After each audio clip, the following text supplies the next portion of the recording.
Hello बच्चों hello बच्चों। आज हम कक्षा 10 का अध्याय 1 जो विज्ञान का है उसके बारे में पढ़ेंगे। तो अध्याय 1 में है यहाँ पे रासायनिक अभिक्रियाएं एवं समीकरण। तो इसके बारे में हम जानेंगे, डिटेल में जानेंगे कि क्या रासायनिक अभिक्रियाएं क्या होती हैं और उनके क्या क्या समीकरण हैं। तो हम अपने इन लेक्चर्स में 10वीं क्लास के विज्ञान और मैथ्स की और भी क्लासें को कंटिन्यू करेंगे। तो यदि आपको हमारा वीडियो पसंद आता है तो आप हमें सब्सक्राइब कीजिए। तो चलिए शुरू करते हैं।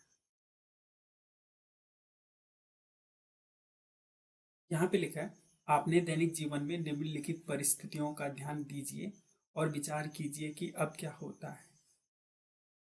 जब गर्मियों में कमरे के ताप पर दूध को खुला छोड़ दिया जाता है। नंबर एक ये लिखा है, लोहे का तवा अथवा तसला अथवा कील को आर्द्र वायुमंडल में खुला छोड़ दिया जाता है, तब क्या होता है। अंगूर का किण्वन हो जाता है। किण्वन होता है कि मतलब उसमें फर्मेंटेशन उसका हो जाना, उसमें उसका सड़ जाना कहते हैं, तो उसे किण्वन कहते हैं। भोजन पकाया जाता है तो उसमें क्या होता है, हमारा शरीर भोजन को पचा लेता है, उसमें क्या होता है, और हम सांस लेते हैं तो उसमें क्या होता है।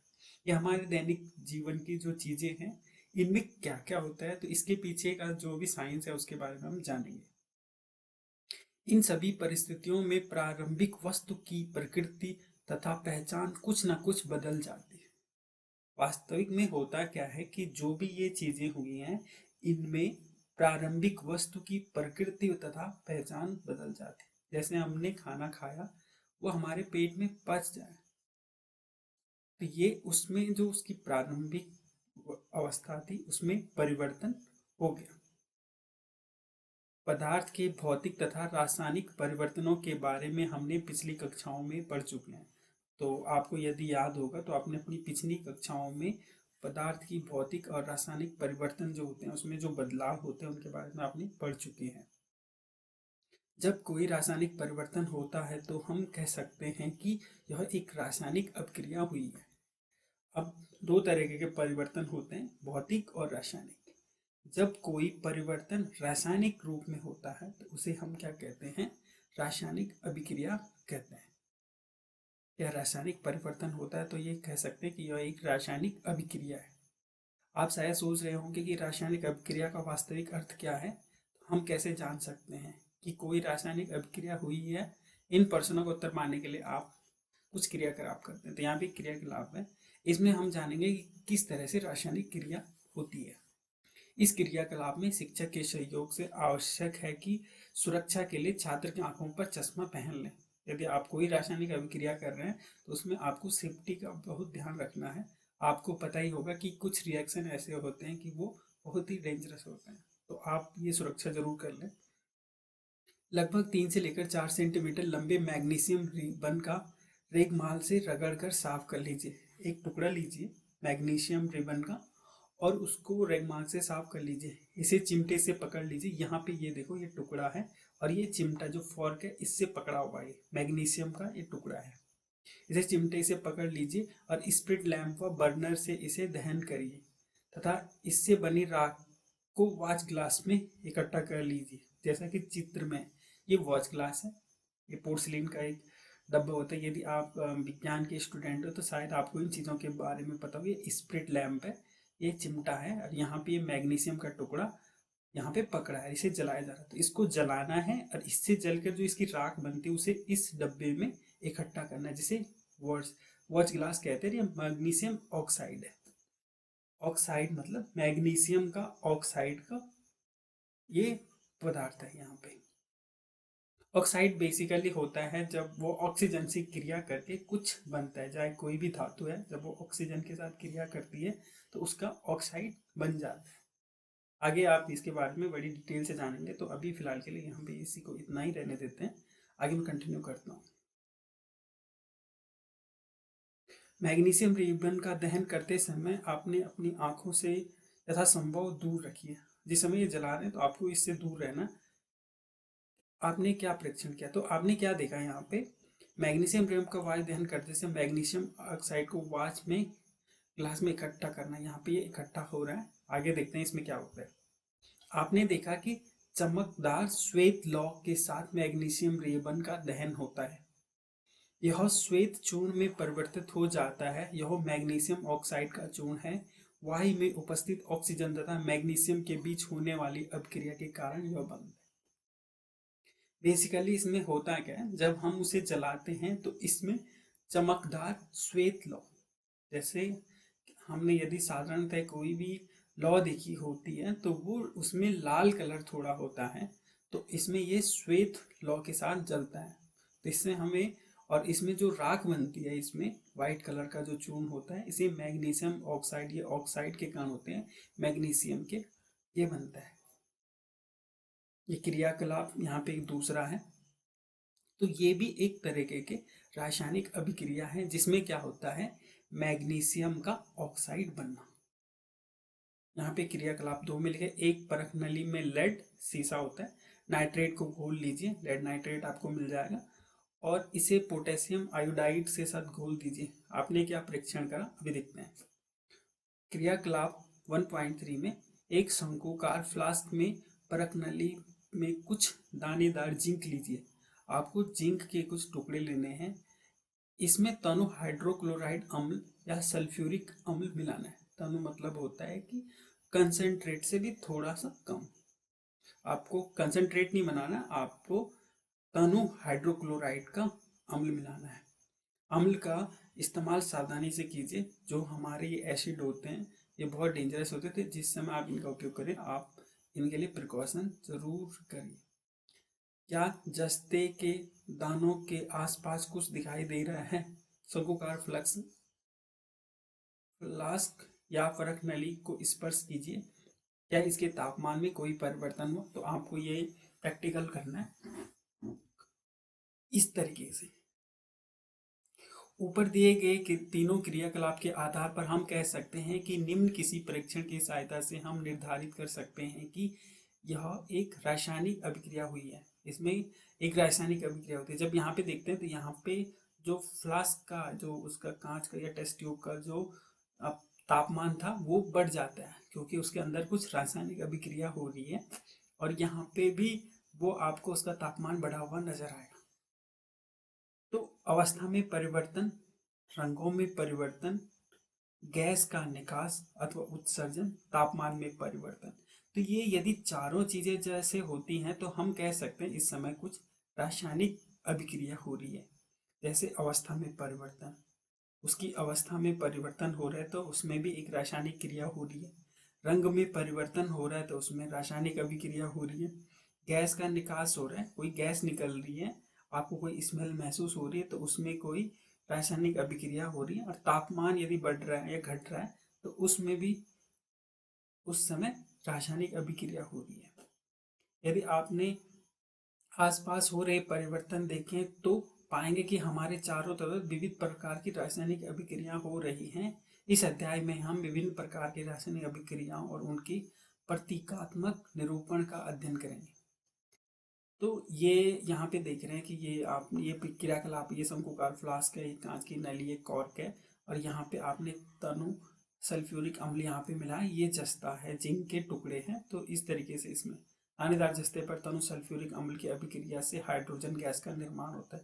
तो यहाँ पे H2 गैस बनती है, जिससे यहाँ पे इसमें तापमान में परिवर्तन होगा।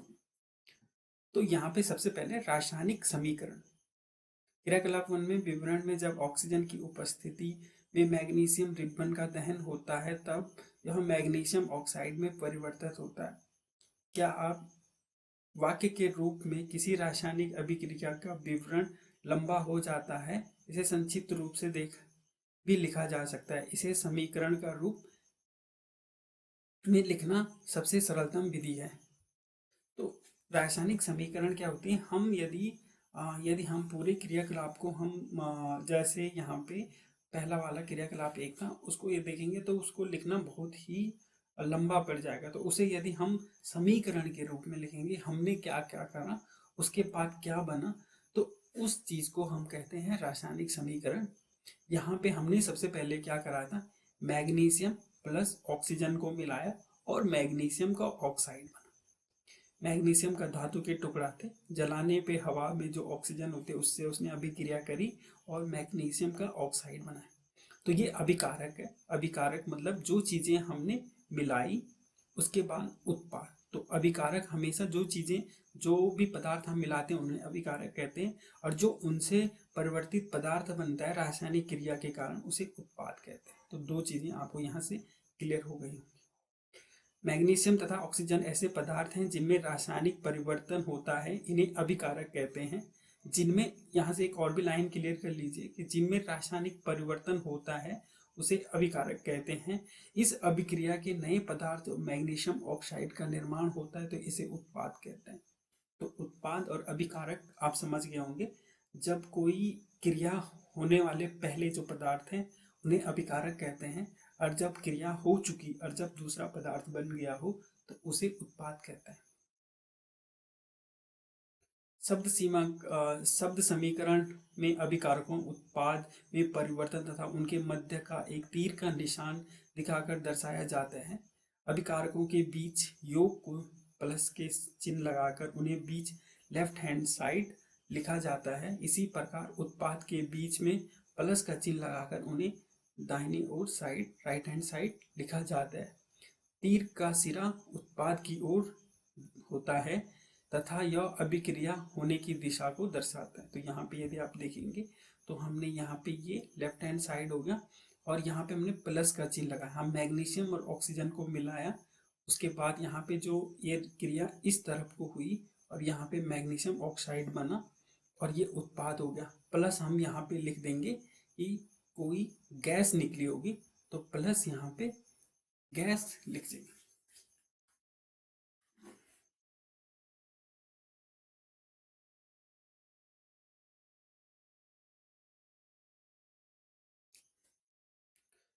रासायनिक समीकरण लिखना। अब यहाँ पे हम कैसे इसको लिखते हैं, क्या रासायनिक समीकरण का निरूपण इससे संक्षिप्त विधि है?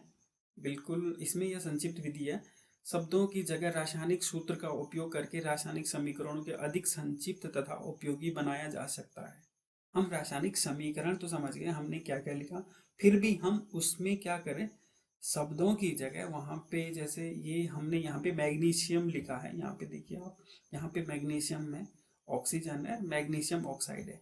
ये भी रासायनिक समीकरण है, पर इसको और भी सिंप्लीफाइड करने के लिए, संक्षिप्त विधि करने के लिए हम रासायनिक समीकरण का निरूपण जैसे करते हैं तो वहाँ पे यहाँ पे बताया है। तो कैसे लिखेंगे, रासायनिक समीकरण किसी रासायनिक अभिक्रिया को दर्शाता है। यदि आप मैग्नीशियम ऑक्सीजन तथा मैग्नीशियम ऑक्साइड के सूत्रों का स्मरण करें तो उपरोक्त शब्द समीकरण इस प्रकार लिखा जाएगा। यहाँ पे Mg मैग्नीशियम को दर्शाता है, O2 हवा में उपस्थित ऑक्सीजन को दर्शाता है, और जो बनता है MgO, तो ये आपको मैग्नीशियम ऑक्साइड के दर्शाता है। तीर के निशान की बाईं ओर और दाईं ओर के तत्वों को परमाणुओं की संख्या की गिनती कर उसकी तुलना करें। क्या दोनों ओर तत्वों के परमाणुओं की संख्या समान है?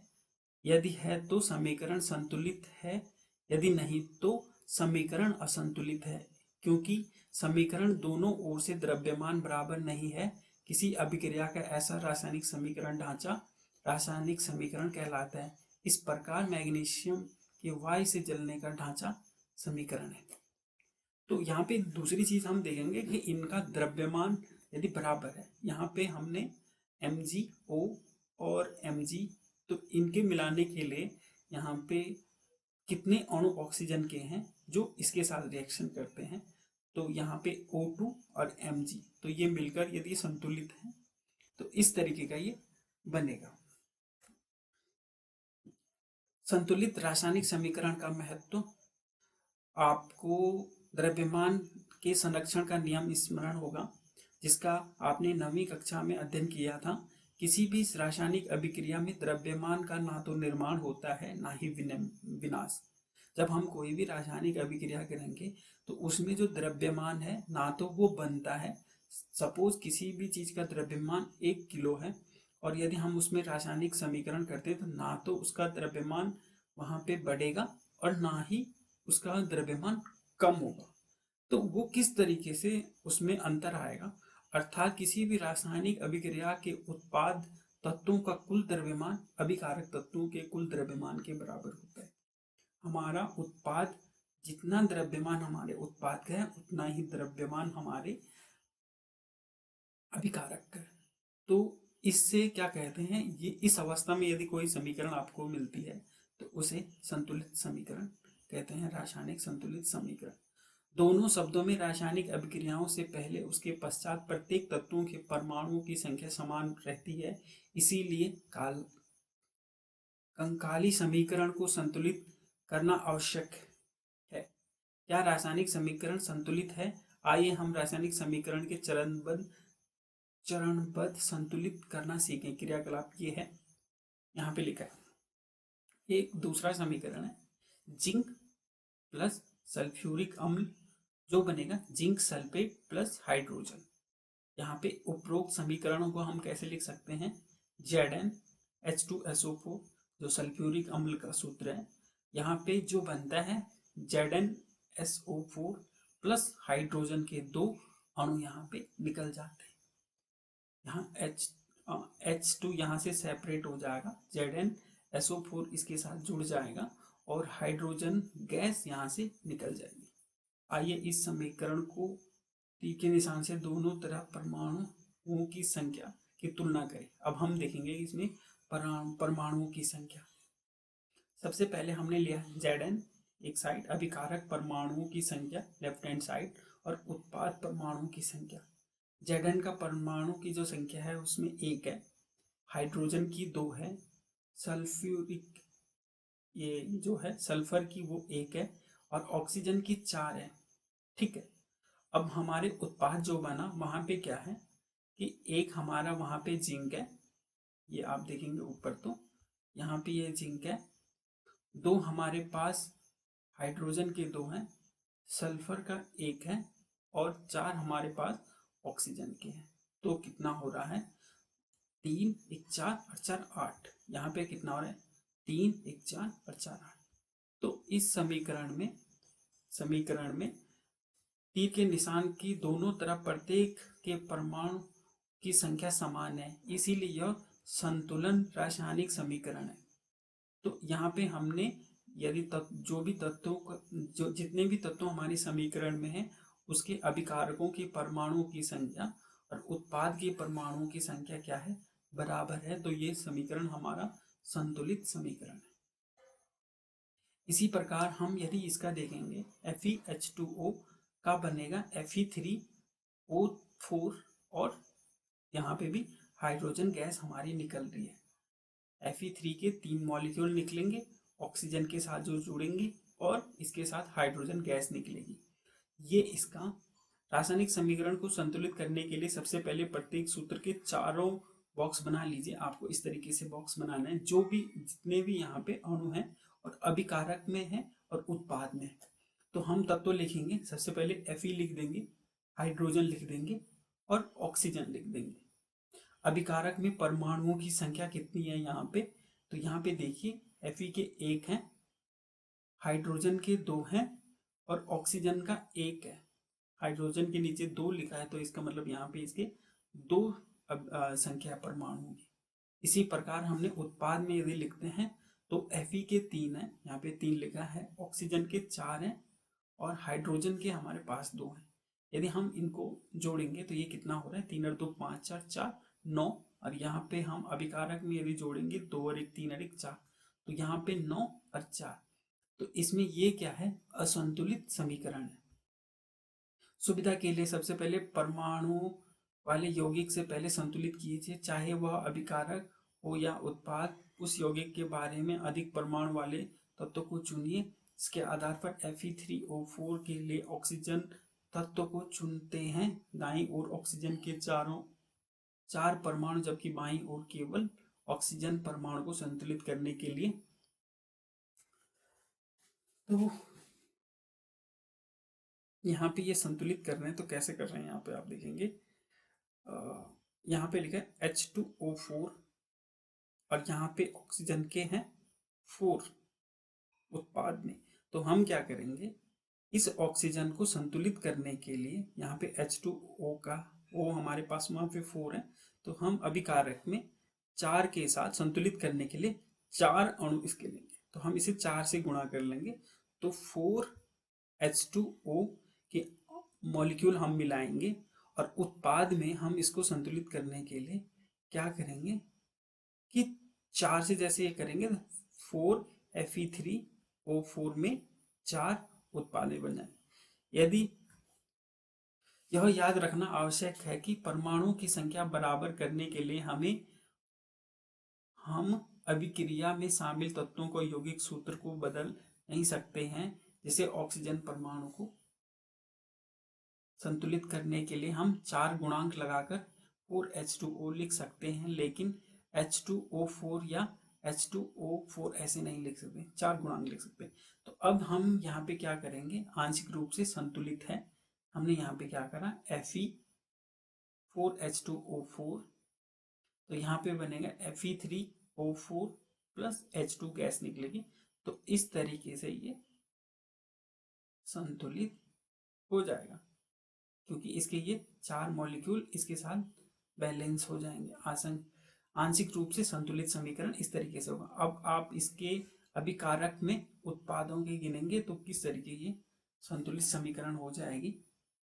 तो Fe4H2O4 Fe3 के 3 मॉलिक्यूल ऑक्सीजन के साथ O4 निकल जाएंगे, क्योंकि ये 4 के साथ 3 के Fe3 के 3 मॉलिक्यूल 4 ऑक्सीजन के साथ जोड़ेंगे और 4 हाइड्रोजन गैस के मॉलिक्यूल निकल जाएंगे यहाँ से। इस तरीके से आप देखेंगे प्रारंभ में 4H2O4 में 8 संतुलित करने के लिए और उत्पाद में 2 संतुलित करने के लिए ये H2 के लिए 4 2 8 बराबर हो जाएंगे।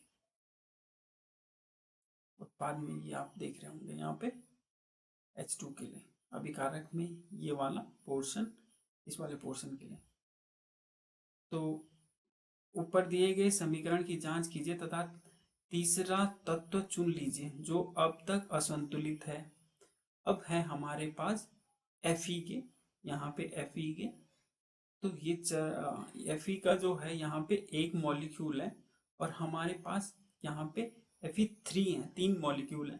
तो संतुलित करने के लिए आपको Fe को संतुलित करने के लिए बाईं ओर में आपको 3 परमाणु लेते हैं। तो यदि जब यहाँ पर आपको उत्पाद में आपको 3 मिल रहा है तो आपको अभिकारक में भी Fe के 3 ही परमाणु, तो हम इसका गुणांक 3 से ले लेंगे। अंत में जो समीकरण आपको बनेगा तो आपका बनेगा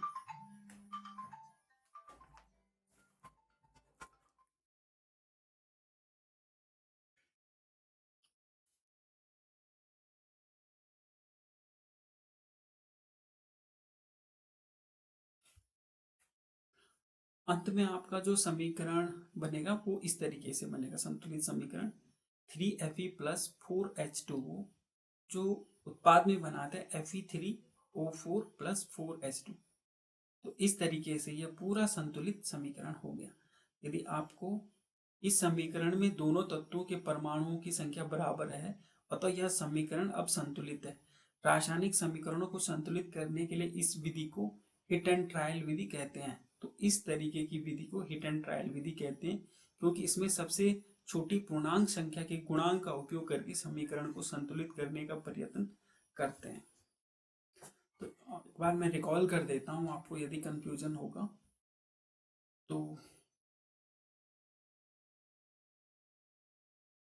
ये चरणबद्ध तरीके से यहाँ पे हमारे पास ये असंतुलित समीकरण है FeH2O जो उत्पाद बनाते हैं Fe3O4H2।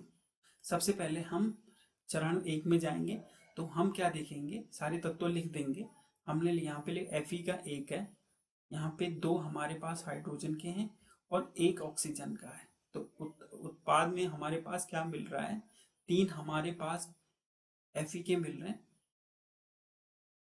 और ऑक्सीजन के हमारे पास 2 मिल रहे हैं और हाइड्रोजन के हमारे पास ये ऑक्सीजन के हमारे पास हाइड्रोजन के हमारे पास 2 मिल रहे हैं और ऑक्सीजन के हमारे पास 4 मिल रहे हैं। तो इसमें सबसे पहले आप यहाँ पे हमने जो H2O, ये हाइड्रोजन वाटर का जो मॉलिक्यूल है, इसमें से इसको हम हल करेंगे। तो इसको हल करने के लिए हम क्या करेंगे यहाँ पे कि हमारे पास उत्पाद में ऑक्सीजन के कितने 4 मॉलिक्यूल आ रहे हैं, जबकि हमारे पास अभिकारक में हमारे पास ऑक्सीजन का 1 मॉलिक्यूल है। तो इसका गुणांक हम कितना लेंगे, इसका गुणांक हम 4 लेंगे। तो यहाँ से हम 4H2O कर लेंगे, तो हमारे पास यहाँ पे O4 आ जाएगा। पहले चरण में हमने ये करा। दूसरे चरण यहाँ पे दूसरे चरण में हाइड्रोजन परमाणु के लिए, ऑक्सीजन परमाणु के लिए यहाँ पे हो रहा है।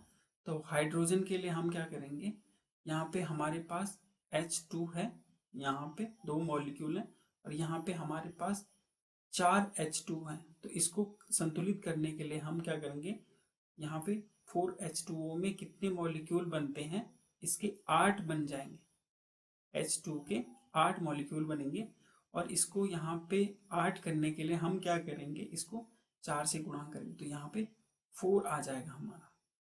यदि आप बच्चों समझ रहे हैं तो बहुत आसान है। तो यहाँ पे हमने 4, इसका गुणांक भी 4 ले लिया। जब ये संतुलित करने के लिए हमें 8 मॉलिक्यूल चाहिए हाइड्रोजन के। यहाँ पे हमने इसको ऑक्सीजन के लिए यहाँ पे 4 करा, तो यहाँ पे हाइड्रोजन के 2 अणु हैं, तो यहाँ पे 4 दूना 8, और इस चीज को भी 8 करने के लिए हमें इसे 4 से गुणा करना, तो यहाँ पे भी 4 आ जाएगा।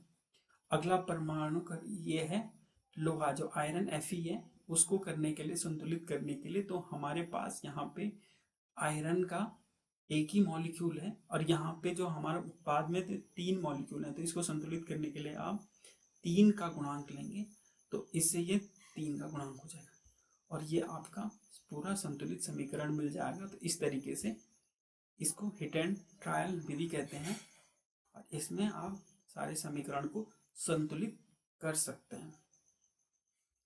चरण 7, भौतिक अवस्थाओं के संकेतन लिखना। ऊपर लिखे संतुलित समीकरण में सावधानी से जांच कीजिए, क्या आप समीकरण में हमें अभिकारकों तथा उत्पादों के भौतिक अवस्था के बारे में भी ज्ञान होता है। इस समीकरण में उसकी भौतिक अवस्था में कोई जानकारी नहीं है। रासायनिक समीकरण में अधिक सूचनापूर्ण बनाने के लिए अभिकारक तथा उत्पादों के रासायनिक सूत्र के साथ ही उनकी भौतिक अवस्था को भी दर्शाया जाता है। अभिकारकों तथा उत्पादों में के गैस, द्रव, जलीय तथा ठोस अवस्थाओं को जी, एक्वा और सॉलिड। तो जो गैस है, आपकी गैसीय अवस्था है, उसके लिए आप जी लिखेंगे। दूसरा, आप उनका जलीय जो अवस्था है द्रव, उसको AQ लिखेंगे, और जो उसकी ठोस अवस्था है उसे आप S से दर्शाएंगे। तो इस तरीके से हम इस समीकरण को और भी संतुलित करने के लिए हम क्या करेंगे, लोहे के जो हमारे पास जो कण है वो हमारे पास किस अवस्था में है, वो सॉलिड ठोस अवस्था में, तो वो सॉलिड S लिखेंगे।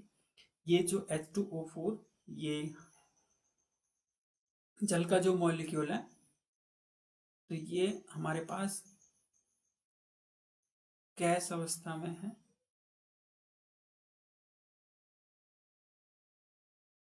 और Fe3O4 हमारे पास सॉलिड अवस्था में आ जाएगा, और 4H2O में यह आ जाएगा G। ध्यान दीजिए, समीकरण H2O के साथ G का चिन्ह का उपयोग किया गया है। यह दर्शाता है कि यह अभिक्रिया जल का उपयोग भाप के रूप में किया गया है। यहाँ पे कंफ्यूजन है। यदि जल का मॉलिक्यूल है और इसको G के रूप में दर्शाया गया है, तो यहाँ पे यह अभिक्रिया भाप के रूप में किया गया है। प्रायः हर रासायनिक समीकरण में भौतिक अवस्था में शामिल नहीं किया जाता है जब तक कि यह आवश्यक ना हो।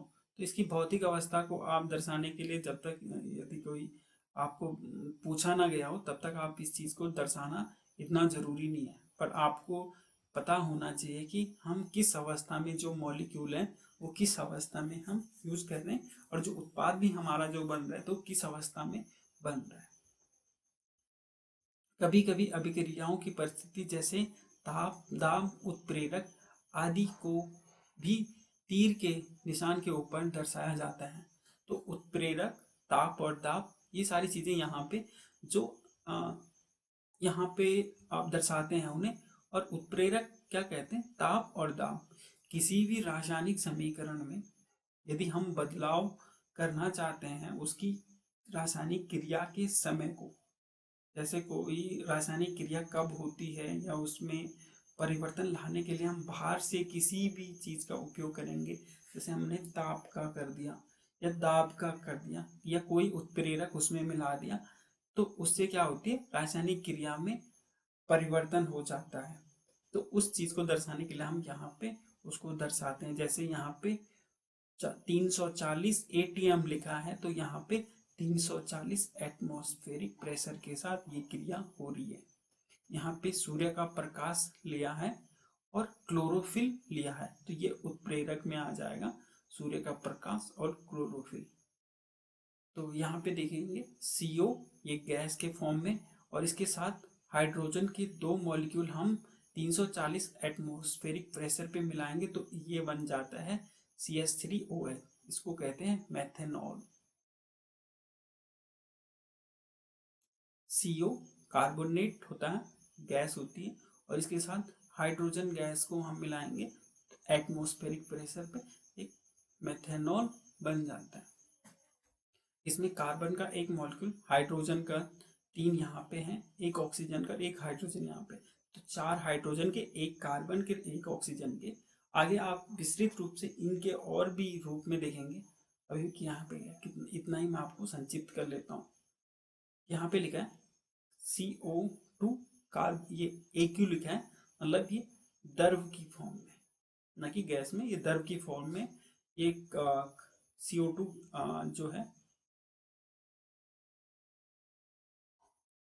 यहाँ पे 12 H2O जो है यहाँ पे लिखा है, और सूर्य का प्रकाश और क्लोरोफिल के साथ मिलाने पे C6H12O6 एक्वा, ये ग्लूकोज का सूत्र है, C6H12O6 glucose plus 6O2 aqua बनता है, और 6H2O ये भी जल बनता है।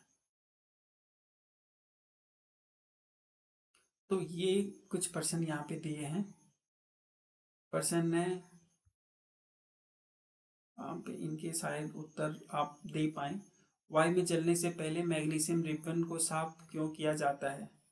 तो इस चीज़ को साफ करने के लिए शायद इसलिए किया जाता है ताकि उस पर बाहर से जब वह वायु के संपर्क में आए तो मैग्नीशियम किसी और के साथ कोई रिएक्शन करके कोई और धातु ना बन गई हो पे, तो इस तरीके से उसे साफ किया जाता है। क्योंकि हमारे वातावरण में बहुत सारे गैसें रहती हैं, बहुत सारे नमी की वजह से, उस पर मॉइस्चर की वजह से रासायनिक क्रिया होती रहती हैं, तो इसलिए उसे साफ करते हैं।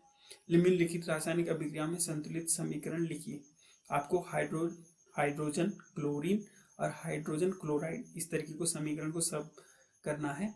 ये H क्लोरीन का होता है Cl, और इसका लिख देंगे हम HCl, तो H2Cl और यहाँ पे HCl निकलेगा, तो हम 2 Cl के H2 और Cl लिखेंगे तो 2HCl आपको यहाँ पे मिल जाएगा।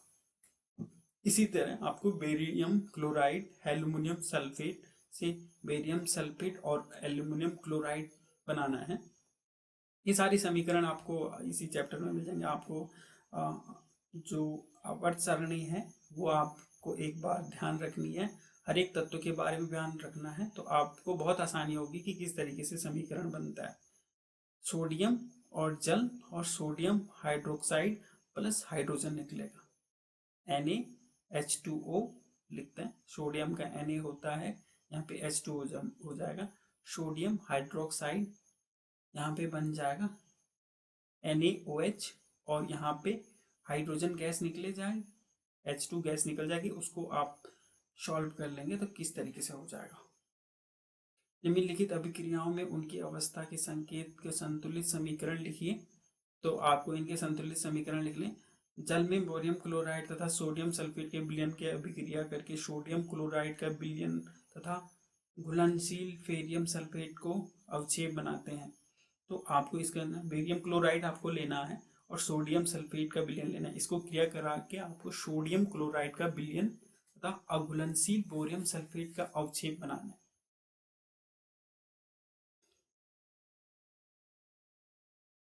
और इसी तरह आपको सोडियम हाइड्रोक्साइड विलयन जल में हाइड्रोक्लोरिक अम्ल के विलयन के साथ जल में अभिक्रिया करके सोडियम क्लोराइड का विलयन तथा जल बनाना है। तो ये बहुत आसान है। यदि आपको इसमें कोई इशू आएगा तो आप एक बार कमेंट कर लीजिए, तो हम डेडिकेटेड वीडियो ला देंगे इस समीकरणों को कैसे कैसे बनेंगे। यहाँ पे लिखा है रासायनिक अभिक्रियाओं के प्रकार, तो कितने प्रकार के होते हैं तो उनके बारे में हम विस्तृत में जानेंगे।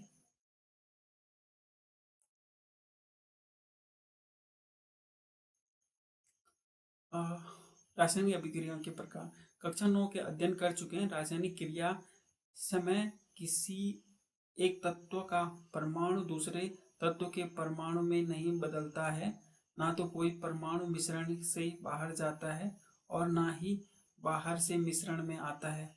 वास्तव में किसी रासायनिक अभिक्रिया में परमाणुओं की आपसी आबंध के टूटने एवं जुड़ने के नए पदार्थ का निर्माण होता है। परमाणुओं के बीच विभिन्न प्रकार के आबंध के बारे में आप कक्षा जो अध्याय हैं आपने 3 और 4 में अध्ययन करेंगे। आबंधन के बारे में जैसे जुड़ना और टूटना यहाँ पे होता है। तो संयोजन अभिक्रिया क्या होती है, और अगली इसमें अभिक्रिया है आपके पास संयोजन के बाद वियोजन, अपघटन,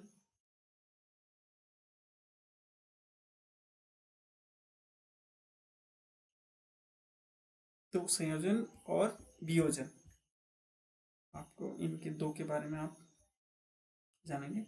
तो बेसिकली संयोजन क्या है कि जब दो हम पदार्थ मिलाते हैं, जल तथा कैल्शियम ऑक्साइड की अभिक्रिया के साथ बुझे हुए चूने का निर्माण। तो हमने जल लिया, कैल्शियम ऑक्साइड मिलाया और इसमें बुझा हुआ चूना बनेगा। एक बीकर में थोड़ा सा कैल्शियम ऑक्साइड तथा बुझा हुआ चूना लीजिए, धीरे धीरे इसमें जल मिलाइए। अब बीकर को स्पर्श कीजिए, जैसा कि दिखाया गया इसमें ताप में कोई परिवर्तन होता है, ये शायद गर्म हो जाएगा। यहाँ पे यदि आपने किया होगा तो आसानी से ये दिखता है कि यहाँ इसमें ऊष्मा निकलती है। कैल्शियम ऑक्साइड जल के साथ तीव्रता से अभिक्रिया करके बुझे हुए चूने कैल्शियम हाइड्रोक्साइड का निर्माण करके अधिक मात्रा में ऊष्मा उत्पन्न करता है। तो ये है CaO कैल्शियम ऑक्साइड का जो मॉलिक्यूल है, बुझा हुआ चूना इसे कहते हैं, बिना बुझा हुआ चूना इसे कहते हैं। और इसमें H2O जो जल है ये मिलाते हैं, CaOH, ये बनता है कैल्शियम ऑक्साइड। यहाँ पे लिखा है कैल्शियम ऑक्साइड अभिक्रिया के साथ ये जो बुझा हुआ चूना बनता है,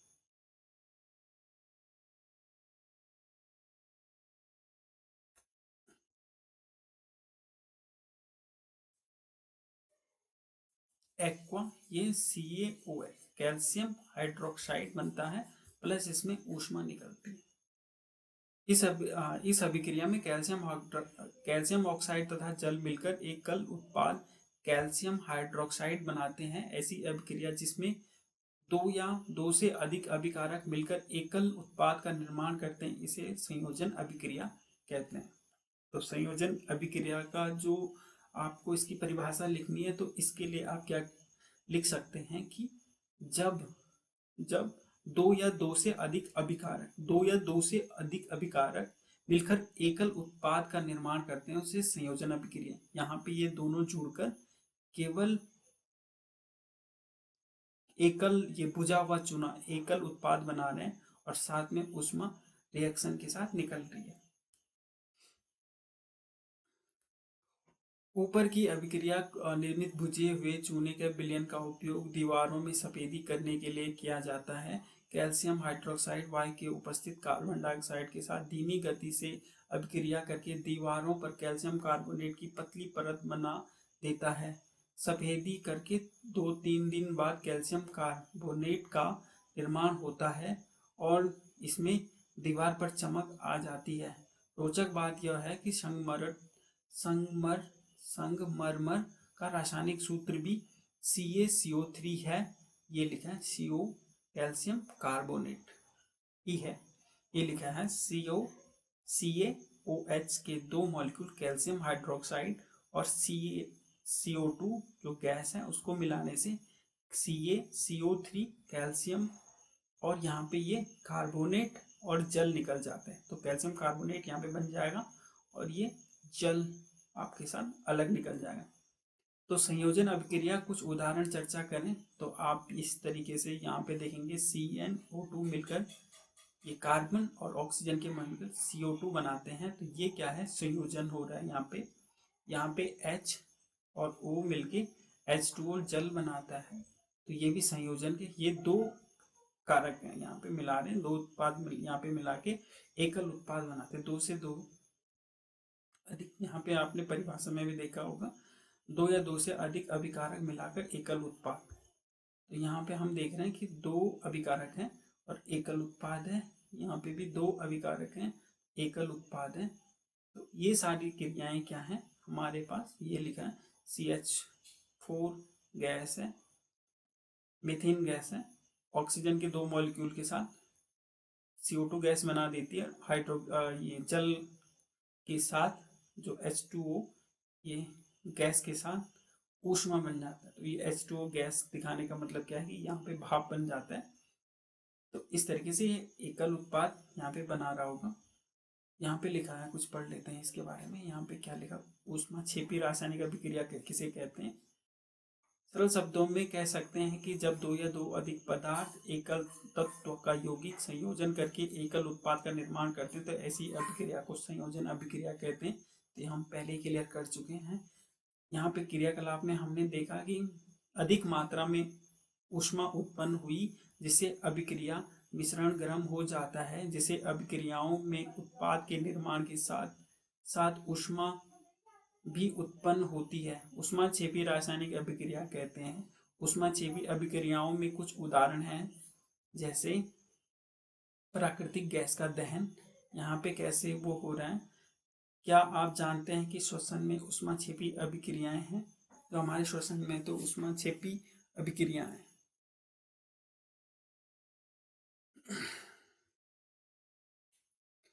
हमने देखा कि अधिक मात्रा में ऊष्मा उत्पन्न हुई, इसी अभिक्रिया में मिश्रण गर्म हो जाता है। इन अभिक्रियाओं में उत्पाद का निर्माण के साथ साथ ऊष्मा का भी होती है, इसमें ऊष्माक्षेपी रासायनिक अभिक्रिया कहते हैं। यहाँ पे इस तरीके का ये दिखाएगा CH4 मीथेन के साथ। क्या आप जानते हैं कि श्वसन में भी ऊष्माक्षेपी अभिक्रियाएं हैं। हम सभी जानते हैं कि जीवित रहने के लिए ऊर्जा की आवश्यकता होती है। यह ऊर्जा हमें भोजन से प्राप्त होती है। पाचन क्रिया के समय खाद्य पदार्थ छोटे छोटे टुकड़ों में टूट जाते हैं, जैसे चावल, आलू, ब्रेड। कार्बोनेट होता है। इन कार्बोनेट के टूटने से ग्लूकोज प्राप्त होता है। यह ग्लूकोज हमारे शरीर में कोशिकाओं में उत्पन्न ऑक्सीजन से मिलकर हमें ऊर्जा प्रदान करता है। इस अभिक्रिया में विशेष नाम श्वसन है, जिसका अध्ययन आप अध्याय 6 में करेंगे। तो यहाँ पे दिखा रखा है C6H12O6, ये ग्लूकोज का फॉर्मूला, ये एक्वा लिक्विड फॉर्म में मिलते हैं, द्रव्य फॉर्म में। 6 ऑक्सीजन के एक्वा मॉलिक्यूल है जो 6CO2 एक्वा बनाते हैं, 6H2O यहाँ पे जल का जो मॉलिक्यूल निकलता है, यहाँ पे ऊर्जा बनती है। शाक सब्जियां वनस्पतिक द्रव का विघटित होकर कंपोस्ट बनाना भी ऊष्माक्षेपी अभिक्रिया का उदाहरण है। यहाँ ऊष्माक्षेपी जिसमें अधिक ऊष्मा निकलती है। क्रियाकलाप 1 में दी गई अभिक्रियाओं के प्रकार को पहचानिए जिसमें आपने एकल उत्पाद का निर्माण के साथ ऊष्मा उत्पन्न होती है। तो ये क्रियाकलाप है। गैस के धीमे अपनी नाक की ओर मोड़ दीजिए, यहाँ पे लिखा है। आपको जो ये टेस्ट ट्यूब है इस तरीके से रखनी है कि जो गैस है वो आपके पास ना जाए। इसे क्वथन नली या फॉस्फोरस फेरस सल्फेट यहाँ पे इसमें मिलाया गया है। ये आपका यहाँ पे वीक लैंप दिया है। और क्वथन नली में खुले सिरे पर अपने पड़ोसी के यहाँ अपनी ओर न करें, ये बर्नर है। यहाँ लिखा फेरस सल्फेट क्रिस्टल वाली परख नली को गर्म करके तथा गंध सूंघने की सही विधि इस तरीके से आती है। वियोजन या अपघटन अभिक्रिया क्या होती है। यह शुष्क क्वथन नली में 2 ग्राम आपको फेरस सल्फेट के क्रिस्टल लीजिए। फेरस सल्फेट के क्रिस्टल के रंग पर ध्यान दीजिए। क्वथन नली को बर्नर या स्पिट लैंप की ज्वाला पर गर्म कीजिए, जैसे चित्र में दिखाया है। गर्म करने के पश्चात क्रिस्टल रंग को देखिए।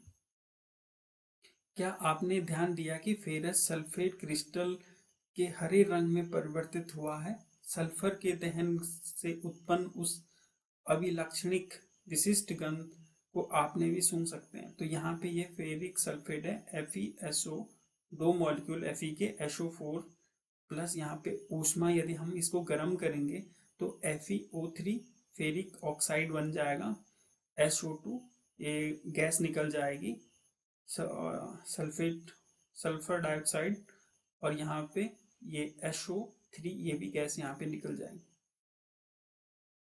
आप देखते हैं कि अभिक्रिया में एकल अभिकर्मक टूटने से छोटे छोटे उत्पाद प्रदान करता है। यह एक वियोजन अभिक्रिया है। गर्म करने पर फेरस सल्फेट FeSO4 6H2O का क्रिस्टल का जल त्याग देता है, जिससे क्रिस्टल का रंग बदल जाता है। इसके उपरांत इसमें ferric oxide FeO3, sulphur dioxide SO2 और सल्फर ट्राइऑक्साइड ये वाला SO3 का वियोजित हो जाता है, जो फेरिक ऑक्साइड का ठोस, जबकि SO2 और SO3 गैसें निकल जाते हैं। Sulphur di and trioxide का जो है ये गैसें निकल जाते हैं। Fe2O3 का ये फेरिक ऑक्साइड का एक सॉलिड ठोस यहाँ पे बच जाता है।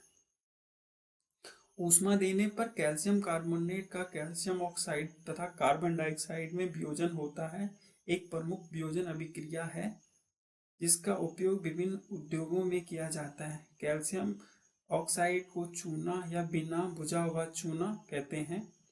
इसके अनेक उपयोग में से एक उपयोग सीमेंट का निर्माण है। ऊष्मा के द्वारा कई वियोजन अभिक्रियाओं को ऊष्मीय वियोजन कहते हैं। ये लिखा है CaCO3 चूना पत्थर है, बिना बुझा हुआ चूना, और ऊष्मा के साथ यहाँ पे लिखा बुझा हुआ चूना मिल जाएगा CaOC। यहाँ पे कार्बन का जो मॉलिक्यूल है इससे हट जाएगा और CO2 गैस निकल जाएगी। ये बुझा हुआ चूना हमारे साथ मिल जाएगा।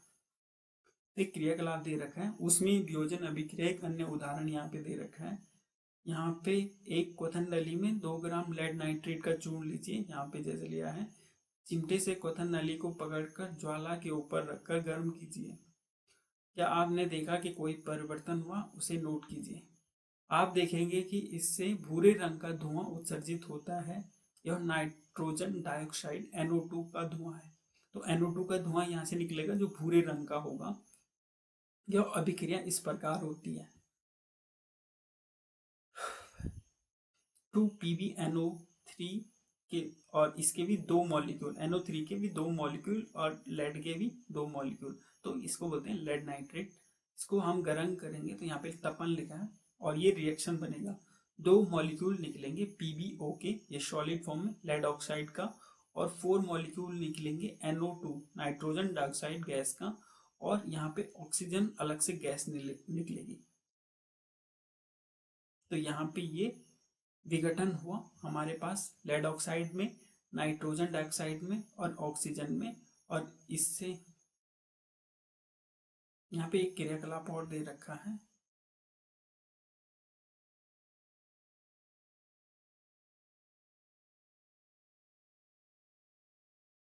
एक क्रियाकलाप और दे रखा है। आप क्रियाकलाप 1.7, एक प्लास्टिक के मग लीजिए जिसमें तली में छिद्र करके उसमें रबर को डाट लगा दीजिए। यहाँ पे छिद्र करके डाट लगाना है। इन छिद्रों में कार्बन के इलेक्ट्रोड डाल दीजिए। दिखाया जा रहा है इस तरीके से, कार्बन के इलेक्ट्रोड आपने डाले। इन इलेक्ट्रोड पे 6 वोल्ट की बैटरी को जोड़ दीजिए। हमने 6 वोल्ट की बैटरी इन दोनों इलेक्ट्रोड पे जोड़ दी है। मग में इतना जल डालिए कि इलेक्ट्रोड उसमें डूब जाएं। जल में तनु सल्फ्यूरिक अम्ल की कुछ बूंदें डाल दीजिए। आपको इसमें पानी भरना है, उसके बाद आपको इसमें तनु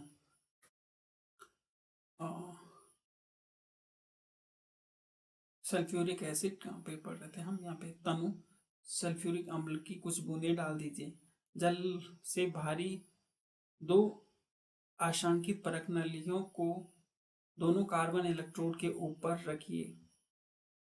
अब विद्युत धारा प्रवाहित करके इस उपकरण को थोड़ी देर छोड़ दीजिए। आप देखेंगे कि दोनों इलेक्ट्रोड में आप बुलबुले उत्पन्न हुए दिखेंगे। ये बुलबुले आशंकित नली से जल को विस्थापित कर देते हैं। दोनों परख नलियों में एकत्रित गैस का आयतन समान है। दोनों परख नलियाँ गैस से भर जाएं तब उनमें सावधानी पूर्वक हटा लीजिए। एक जली हुई मोमबत्ती दोनों परख नलियों के मुंह के ऊपर लाकर इन गैसों को जांच कीजिए।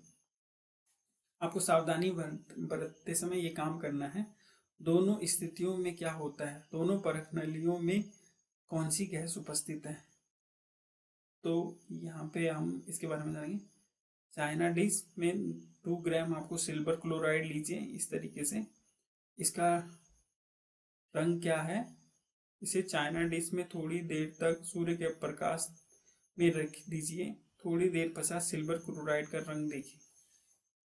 तो इस तरीके से आपको 2 ग्राम सिल्वर क्लोराइड को चाइना डिश में रखना है, इसको सूर्य के प्रकाश में रखना है।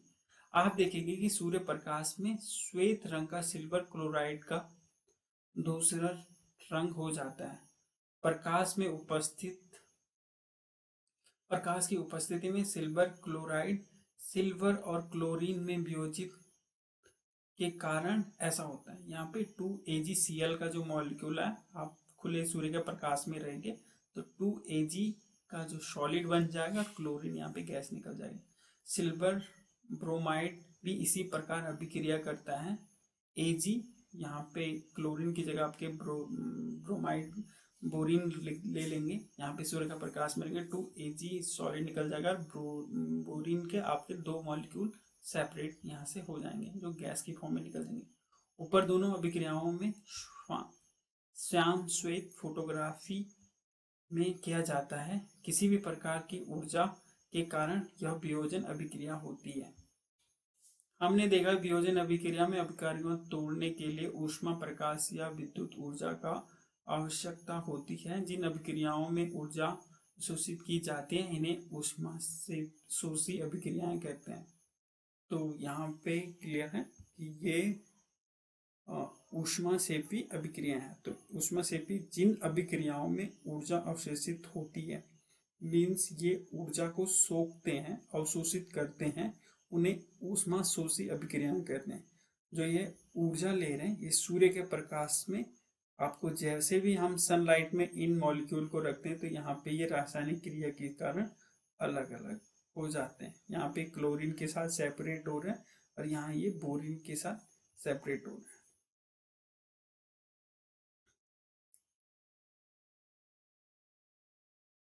यहाँ पे कुछ क्वेश्चन दिए हैं, जैसे किसी पदार्थ में x बिलियन का उपयोग करके सफेदी करने के लिए क्या होता है। सफेदी करने के लिए क्या होता है, पदार्थ x का नाम क्या है उसका सूत्र लिखिए और ऊपर फर्स्ट में लिखिए पदार्थ x का जल के साथ अभिक्रिया लिखिए। क्रियाकलाप 1.7 एक परख नली में एकत्रित गैस की मात्रा दूसरी से दोगुनी क्यों है, उस गैस का नाम बताइए। तो यहाँ पे आपको इसका उत्तर जो लिखना है कि किसी पदार्थ x के बिलियन के साथ उपयोग करके सफेदी करने में लिए होता है, और इसका नाम भी लिखना है, पदार्थ का नाम। और ये होता है चूना, बिना बुझा हुआ चूना, जिसमें जल के साथ मिलाकर आप इसके वो कर सकते हैं, सफेदी के लिए किया जाता है। और इसके पदार्थ की जल के साथ अभिक्रिया लिखी तो ऊष्मा निकलती है। यहाँ पे आपने देखा होगा ये अभिक्रिया उसकी है।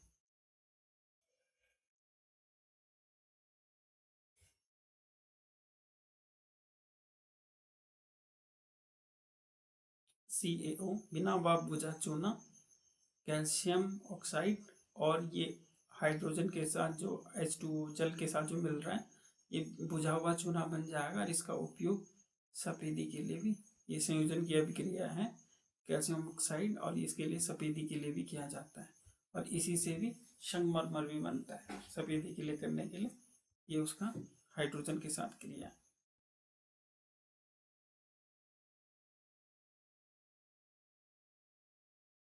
यहाँ पे आप उसका नाम भी लिख लेंगे और जल के साथ उसकी अभिक्रियाएं लिख लेंगे। और ये परख नली का ये यहाँ पे 1.7, इसके यदि आप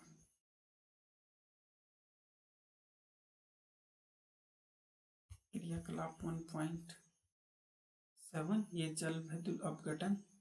यहाँ पे आप जांच कर लेंगे तो यहाँ पे ये गैसें निकलेंगी जो जल के साथ, और ये दोनों इस ट्यूब में गैसें भर जाएंगी। इसमें यहाँ पे ऑक्सीजन की गैस आ जाएगी और यहाँ पे हाइड्रोजन गैस, दोनों गैसें यहाँ पे बन जाएंगी। और हाइड्रोजन और ऑक्सीजन की जो गैसें हैं, हाइड्रोजन गैस हल्की होती है, ऑक्सीजन की गैस आग में ले जाने पर बहुत तीव्रता से ऑक्सीजन जलेगा और हाइड्रोजन गैस वाली ट्यूब में गैस नहीं जलेगी, क्योंकि हाइड्रोजन ऑक्सीजन के साथ ज्वलनशील नहीं है।